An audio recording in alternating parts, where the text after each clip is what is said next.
Hello students, welcome to PU academy में चारू अग्रवाल। आज की वीडियो में आपसे शेयर करने वाली हूँ हिंदी आलोचना में डॉक्टर रामविलास शर्मा के इंपॉर्टेंट क्वेश्चन। ठीक है, तो चलिए वीडियो को स्टार्ट करते हैं। उससे पहले अगर आप चैनल पर नए हैं तो चैनल को सब्सक्राइब कर लीजिएगा और नोटिफिकेशन बेल को प्रेस कर दीजिएगा, जिससे कि आने वाली वीडियोस की नोटिफिकेशन आपको मिलती रहे। तो यहाँ पे देखिए, इससे पहले की जो वीडियोस हैं वो आ चुकी हैं। अगर आपने वो अभी तक नहीं देखे, लिंक डिस्क्रिप्शन में मिल जाएगा, जाके चेक कर लीजिएगा। तो पहला क्वेश्चन देखिए, डॉक्टर रामविलास शर्मा की आलोचना पद्धति का परीक्षण कीजिए।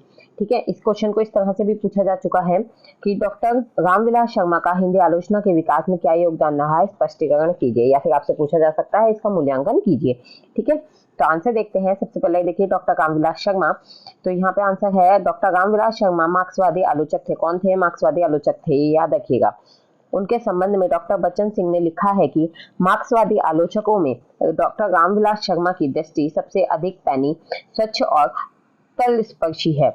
विचारों के स्तर पर वे कहीं भी समझौतावादी नहीं होते। वे बहुत ही खरे दो टूक बात कहने वाले निर्भीक आलोचक हैं। यानी कि जो डॉक्टर रामविलास शर्मा हैं वो कुछ भी सोचते समझते नहीं है या एक पक्ष के नहीं बोलते। उनके मन में जो आता है वो बिना डरे सीधा बोल देते हैं। ठीक है, वो कहीं भी समझौता नहीं करते अपने विचारों के साथ। ठीक है, इसलिए वो तन से जुड़े हुए यानी कि जमीन से जुड़े हुए और स्वच्छ और अधिक पैनी दृष्टि रखने वाले, यानी कि बहुत ही मतलब सूक्ष्मता से परीक्षण करने वाले जो हैं आलोचक माने जाते हैं। ठीक है, आगे देखें। मार्क्सवादी आलोचना का प्रादुर्भाव शर्मा जी से पूर्व हो चुका था। यानी कि जो रामविलास शर्मा जी हैं उनके आने से पहले ही मार्क्सवादी आलोचना का जो शुरुआत है वो हो चुकी थी।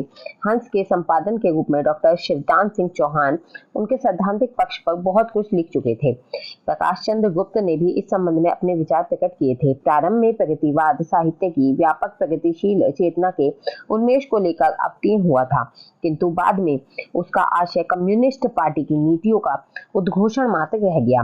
मार्क्सवादी साहित्यकार केवल उस साहित्य को उत्तम मानते हैं जिसमें सर्वहारा वर्ग के वर्ग संघर्ष का चित्रण हो। पार्टी की नीतियों के आधार पर जनता को सशक्त क्रांति की चेतना प्रदान की गई हो। इस संकीर्णता की कटु आलोचना भी हुई।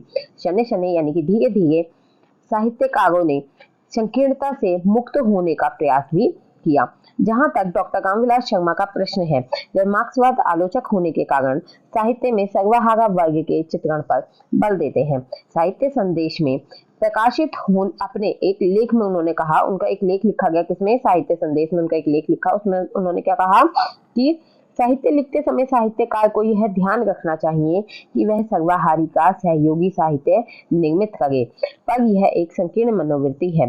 समाज में केवल सर्वहारा वर्ग की ही समस्याएं नहीं है, वर्ग वैषम्य से पीड़ित जनता भी है। क्या प्रगतिशील साहित्य को उनके विषय में न सोचना चाहिए? केवल सर्वहारा वर्ग की बात कहना साहित्य को संकीर्ण परिधि से आवर्त कर देना है, यानी कि उसे एक छोटी सी सीमा में बांध देना है। रामविलास शर्मा की एक महत्वपूर्ण विशेषता यह है कि उन्होंने हर नए का समर्थन और हर प्राचीन का विरोध नहीं किया। उन्होंने उन मार्क्सवादी आलोचकों पर आरोप लगाया जिन्होंने पंक्तियां खोज खोज कर तुलसीदास को प्रतिक्रियावादी, कारणवादी आदि सब कुछ कहा है। उनका मत है यह अत्यंत आवश्यक है कि हम अपने साहित्य की पुरानी परंपराओं से परिचित होने के साथ साथ हमें उसके श्रेष्ठ तत्वों को भी ग्रहण करना चाहिए। ये उन्होंने किसमें लिखा है? संस्कृति और साहित्य की भूमिका में। आगे देखिए, रामविलास शर्मा की समीक्षा शैली की प्रमुख विशेषता है व्यंग की मार करना, यानी कि वो अपनी शैली में व्यंगों का प्रयोग बहुत अधिक करते हैं। डॉक्टर नगेंद्र की विचार और अनुभूति नामक पुस्तक पर चुटकी लेते हुए वे कहते हैं कि नगेंद्र जी के विचार उन्हें एक कदम आगे ढकेलते हैं तो उनकी अनुभूति उन्हें 4 कदम पीछे घसीट ले जाती है। इस पुस्तक का नाम एक कदम आगे और 4 कदम पीछे भी हो सकता है। एक अन्य उदाहरण भी देख सकते हैं। नगेंद्र के यहाँ हर चीज शुद्ध है। बानगी देखिए। पहला देखिए, साहित्य के क्षेत्र में तो शुद्ध मनोविज्ञान का अधिक विश्वास उचित होगा। दूसरा, लोक प्रचलित अस्थायी वादों के द्वारा साहित्य का रस शुद्ध हो जाता है। तीसरा, छायावाद निश्चित ही शुद्ध कविता है।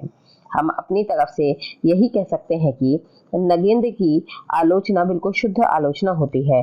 शर्मा जी की समीक्षा शैली की एक अन्य विशेषता यह है कि उसमें उदाहरण विद्यमान रहते हैं। इससे आलोचना में बल आ जाता है।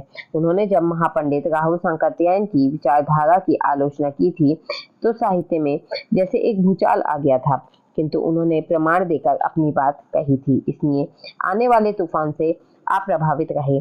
स्वयं उसकी आलोचना जब अमृत राय ने हंस में की तो उन्होंने यही कहा कि यह प्रमाण दीजिए, बिना प्रमाण दिए मैं आपकी किसी आलोचना पर गंभीरता से विचार नहीं करूंगा। आगे देखिए, शर्मा जी एक सफल आलोचक हैं। उनके जिन गुणों ने उन्हें सफल आलोचक बनाया है वे हैं विद्वता, भाषाधिकार, प्रामाणिक बात कहने की आदत, वैज्ञानिक दृष्टि, निष्पक्षता। निष्पक्षता के गुण ने जहां एक ओर उनसे किसी भी बेहिचक आलोचना करवाई है, वहां दूसरी ओर छोटे छोटे लेखकों को यथोचित सम्मान भी दिलाया है। उनकी विशेषता है कि उनमें अहंकार नाम मात्र को भी नहीं है। प्रायः जाने माने विद्वान नवोदित साहित्यकारों की उपेक्षा करते हैं, किंतु शर्मा जी किसी भी नए रचनाकार का उद्धरण बड़ी उदारता से अपनी रचना में से देते हैं। यह उनकी निष्पक्षता ही है कि वे एक और पंत और राहुल जैसे ख्याति लब्ध साहित्यकार को नहीं बख्शते और दूसरी ओर नए रचनाकारों को वांछनीय सराहना करते हैं। रामविलास शर्मा ने हिंदी में संत साहित्य, भारतेंदु युग, छायावाद, प्रेमचंद, निराला आदि पर अत्यंत सुलझे हुए विचार व्यक्त किए हैं। संत कवियों के विषय में वे लिखते हैं, सदियों के सामंती शासन की शिला के नीचे जनसाधारण की सहृदयता का जल सिमट रहा था। संत कवियों की वाणी के रूप में यह अचानक फूट पड़ा और उसने समूचे भारत को व्यक्त कर दिया। भारतेंदु युग की नव्य चेतना और नव जागरण ने उन्हें प्रभावित किया। उन्होंने मुक्त कंठ से उसकी सराहना की। प्रेमचंद की जनवादी चेतना के वह मुक्त कंठ से प्रशंस हुए। उनका कहना है, हिंदुस्तान के किसानों को प्रेमचंद की रचनाओं में जो आत्माभिव्यंजना मिला वह भारतीय साहित्य में बेजोड़ है। यानी कि जो प्रेमचंद की रचनाओं में किसानों को जो आत्म शांति मिलेगी या आत्म अभिव्यंजन, मतलब उन्हें जो स्थान मिला है वो भारतीय साहित्य में बेजोड़ है। आगे देखिए, छायावादी काव्यधारा का उन्होंने अभिनंदन किया और नई रोमांटिक कविता देते हुए कहा, नई रोमांटिक कविता ने नायक नायिकाओं को क्रीड़ा के स्थान पर व्यक्ति और उसके भाव विचारों को प्रतिष्ठित किया। निष्प्राण प्रतीकों के बदले सजीव भावों के द्वारा वे साहित्य को जीवन के निकट लाए। निराला के वे प्रशंसक थे। उन्होंने ईमानदारी के साथ स्वीकार किया है, 12 बरस तक इतने निकट संपर्क में रहने के कारण उन पर पूर्ण तटस्थता से लिखना मेरे लिए प्रायः असंभव है, किंतु उन्होंने अपने प्रयास के विषय में घोषित किया है, साहित्य के हित को ध्यान में रखते हुए मैंने यही प्रयास किया है कि कहीं उनकी अनुचित प्रशंसा ना हो और कहीं भी उनके साहित्य की कमजोरियों पर पर्दा डालने से हमारी नई साहित्यिक प्रवृत्तियों का अहित ना हो।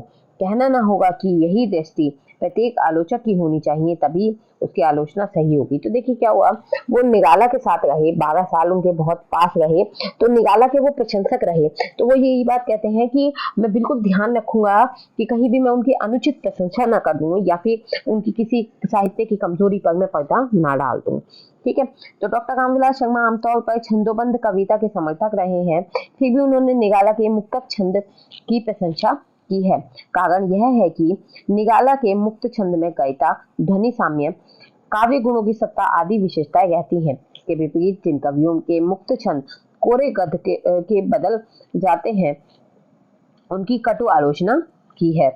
डॉक्टर रामविलास शर्मा साम्राज्यवाद, पूंजीवाद आदि के कट्टर शत्रु हैं और जिन रचनाओं में इनकी यत्किंचित भी झलक मिलती है उनकी वे आलोचना करते हैं। उनका मत है, जो पूंजीवाद या साम्राज्यवाद की खुशामद करे, उन्हें स्थायी बनाने में मदद करे, प्रगति के मार्ग में कांटे बिछाए, वह देश का शत्रु है और हिंदी का शत्रु है। धर्म और संस्कृति के नाम पर जनता का गला घोटकर वह पूंजीवाद के दानव को मोटा करना चाहता है। उनसे सभी लेखकों और पाठकों को सावधान रहना चाहिए। इसमें बहुत ज्यादा कोटेशन का यूज हुआ है, तो कोटेशन का यूज करते रहिएगा और ध्यान से कीजिएगा। ठीक है, देखिए जब भी आप कोटेशंस का यूज करेंगे तो उसे हाईलाइट जरूर कीजिएगा, बिल्कुल दूसरे पेन से लिखिएगा और अपने एग्जाम में मार्कर का यूज भले ही कीजिए, लेकिन कहीं भी स्केच का यूज मत कीजिएगा, स्केच से आपका काम खराब हो जाएगा। ओके, डॉक्टर रामविलास शर्मा की विचारधारा में काव्य शास्त्र की परंपरागत मान्यताओं के लिए कोई भी स्थान नहीं है। वे रस और अलंकार विषयक प्राचीन मान्यताओं के विरुद्ध है।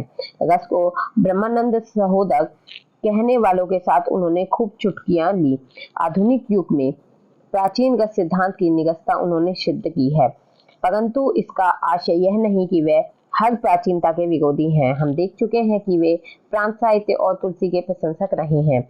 व्यवहार में तुलसी, रहीम, सूर आदि को उद्धृत करते सुनिए तो पता चलेगा कि वे साहित्यकारों को किस प्रकार अपने जीवन में परखते चलते हैं। जो साहित्य इस तरह उनके जीवन में घुल मिल जाता है वही टिकाऊ होता है, दूसरा नहीं। तो निष्कर्ष रूप में कहा जा सकता है कि डॉक्टर रामविलास शर्मा आधुनिक हिंदी आलोचकों की अग्रिम पंक्ति में आसीन हैं। तो इसी के साथ यहाँ पे आपकी वीडियो कंप्लीट होती है। आई होप वीडियो आपको पसंद आई होगी। वीडियो पसंद आई हो तो लाइक कीजिएगा, शेयर कीजिएगा अपने दोस्तों के साथ और चैनल को सब्सक्राइब करना ना भूलें। साथ ही हमारा जो टेलीग्राम चैनल है उसे ज्वाइन कर लीजिएगा। टेलीग्राम चैनल का जो लिंक है वो आपको डिस्क्रिप्शन में मिल जाएगा, ठीक है। वहाँ पे आपकी हेल्प हो जाएगी और आपको कोई क्वेश्चन पूछना होगा, कोई नोट चाहिए होंगे तो वहीं पे आपको प्रोवाइड हो जाएंगे। तो मिलते हैं नेक्स्ट वीडियो में नेक्स्ट टॉपिक के संग। तब तक के लिए थैंक्स फॉर वॉचिंग, बाय।